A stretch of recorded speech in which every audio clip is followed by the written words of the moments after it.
It was just like any other day.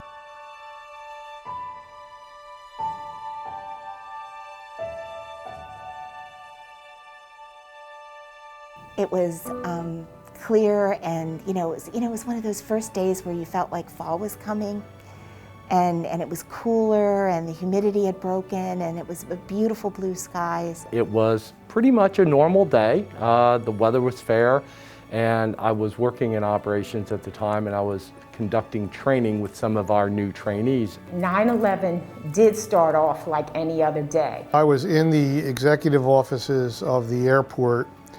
I was in 11th grade.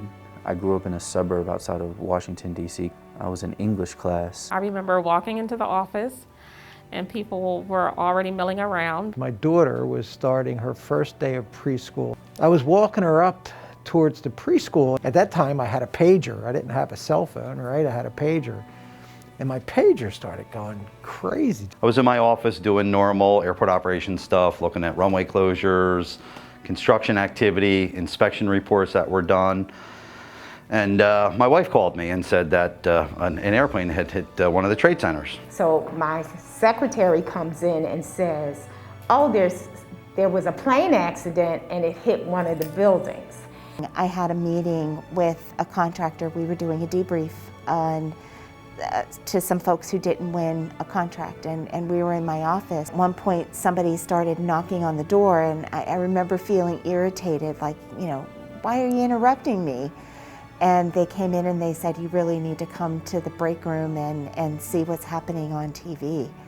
I walked into my bedroom and my wife was looking at the TV, and just at that moment I saw the second plane go into the tower.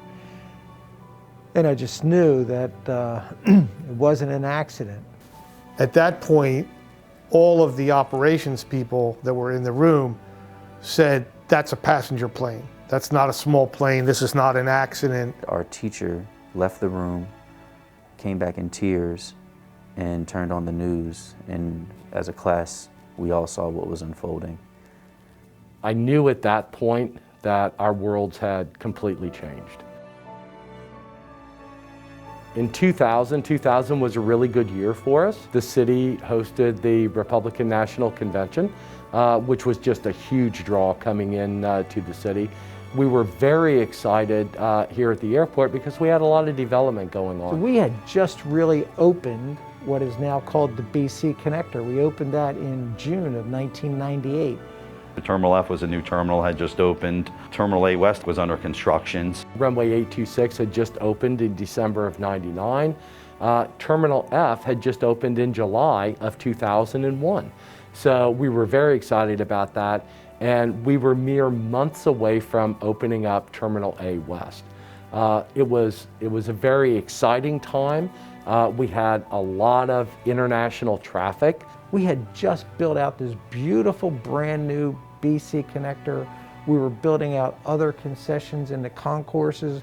Our passenger numbers and operational numbers were great. I mean, we were really on a trajectory up. We were really excited.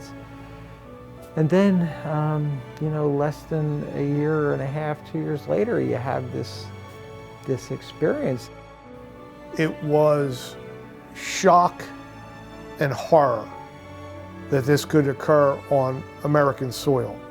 Shock and horror was the main reaction. I think like anybody else, I don't know that we believed what we saw. It just didn't seem real. During the heat of the battle, if you will, the first few hours, there was a lot of rumors.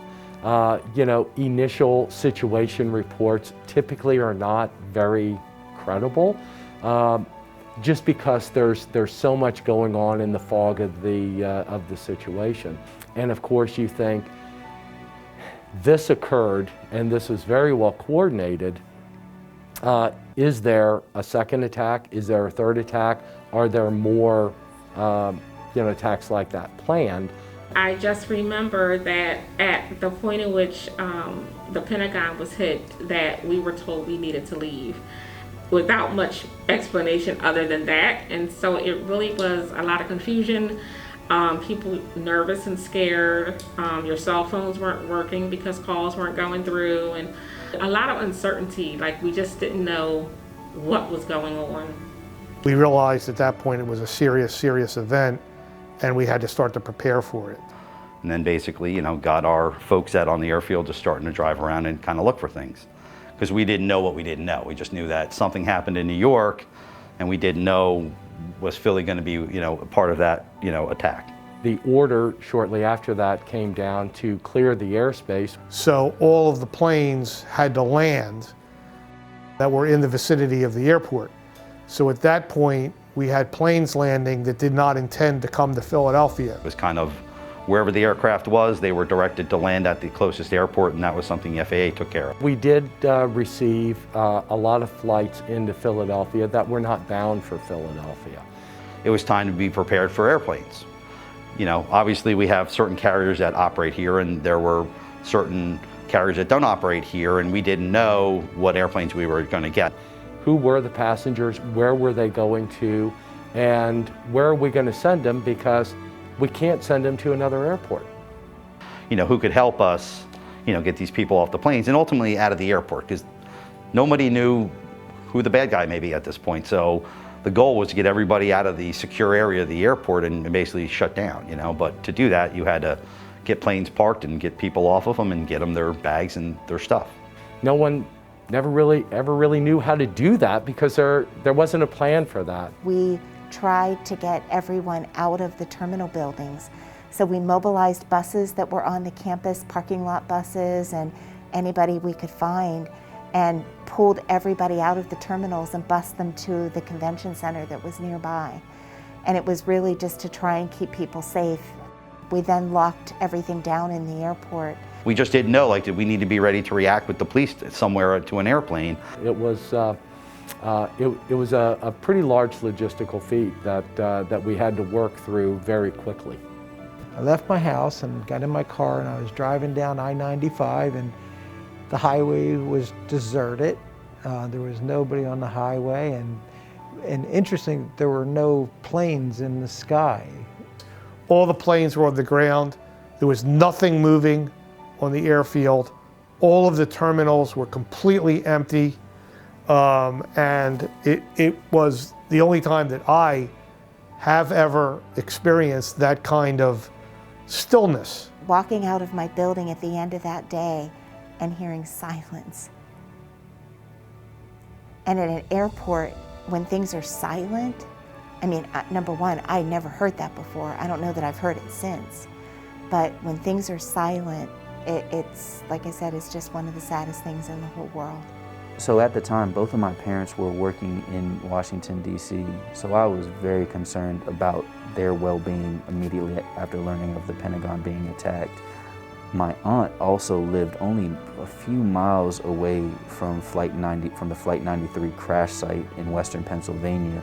So upon learning about that incident, I was equally concerned about her safety and well-being, and subsequently relieved when I found out that she was okay. But it really hit home having my parents and a family member in direct proximity. So one of the flights that went down was, it started at Dulles Airport, and it was an American Airlines flight, Flight 77, and someone that almost everyone at the airport knew was on that flight, and she died that day. Her name was MJ Booth. She was the assistant to the American Airlines station manager. And you know how there's always someone at the airport who knows everybody and, you know, always knows what's going on and everything. She was that person, and she was just amazing. 9/11 was somewhat of a wake-up call, in my opinion, because we then thought about the unthinkable. We spend a fair amount of time within security at the federal level, at the local level, you know, in conjunction, thinking about what could happen. Once 9/11 occurred, everything stopped and it focused on how can we be safe here at the airport. Before, you could come at the airport park, escort your family members to the gate, kind of have some lunch, talk about the excitement of the trip, hug it when their plane came, hug and kiss them and wish them well, and stand at the gate and wave them off, and all that stopped. Immediately following 9/11, all that disappeared. Every single day when I walk into work, I see a security line that's much, much different than the security lines in the past. We have a lot more security, a lot more focus on security. We had to move the security checkpoints back. They used to be located in like very narrow sections of the concourse, in the beginning of the concourse, and the terminals were essentially on the non-secure side. Well, now those security checkpoints have been moved further back, and everything, all of our concessions, for example, except for maybe one or two, are on the secure side. We were redoing how the security checkpoints worked. Things like we had to take away all the knives and scissors from the concessions, and I mean, just little things that, that we had to adjust to. With 9/11, there was more of a hard, secure boundary created, and most of, not all of the facilities, like our concessions, are on the secure side now. So it really eliminated the public's ability to participate in things at the airport unless you had a ticket to fly. Not many people of our high school age had cellular phones, but after that you saw that happening a lot more because there was an increased importance on being able to communicate with one another in case something like this were to happen again. I think one of my fondest memories is that everybody came together to try to make sure that we recovered. I mean, I think everybody stepped up, everybody in the DOA, all the airlines and tenants, and everybody in between. And so just remembering that tragedy and how the country as a whole came together, we draw strength from one another, we supported one another. You don't ever want to give up. You want to show that you're strong and that you're resilient and that you can do it. And the team at MWA really had that flavor. I know the team at PHL did too. I think just overall as a nation at that time, we kind of grew closer together and tried to draw strength from one another and support each other, because it was devastating to us as a country. And I feel like as a whole, our country kind of bonded together. It is really amazing how different we all are, but also how much the same we all are. I think, as a country, that at our core, we're all just people. And we all have fears, we all have family, we all have people that we care about, and that there's a lot that can bring us together as opposed to tearing us apart. And I think transportation, and especially air transportation, is the perfect opportunity to make that all happen. We're in an era now where folks just always need to be vigilant and looking out to see if something looks out of whack, because you may be that individual that stops something catastrophic from happening. Everything we do, we look at it not just from a functional standpoint, an operational standpoint, a maintainable standpoint, but from a security standpoint also. I think really the airport was kind of on the front lines for whatever changes were happening, and working with the regulators, coming up with a plan of how do we resecure the airport. As long as people remember that it occurred and remember that it could occur again, and try to put processes in place to guard against those without unduly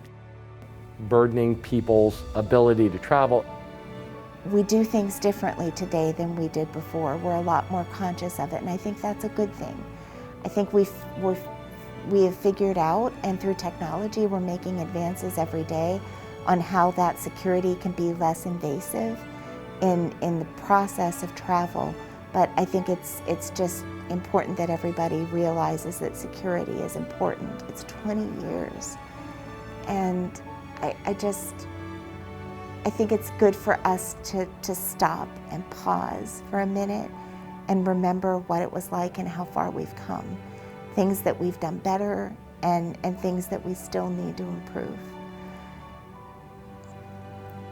I hope that we also recognize that even though there are people who do bad things, that we're all in this together and we need to work together and recognize each other and figure out ways to move forward together.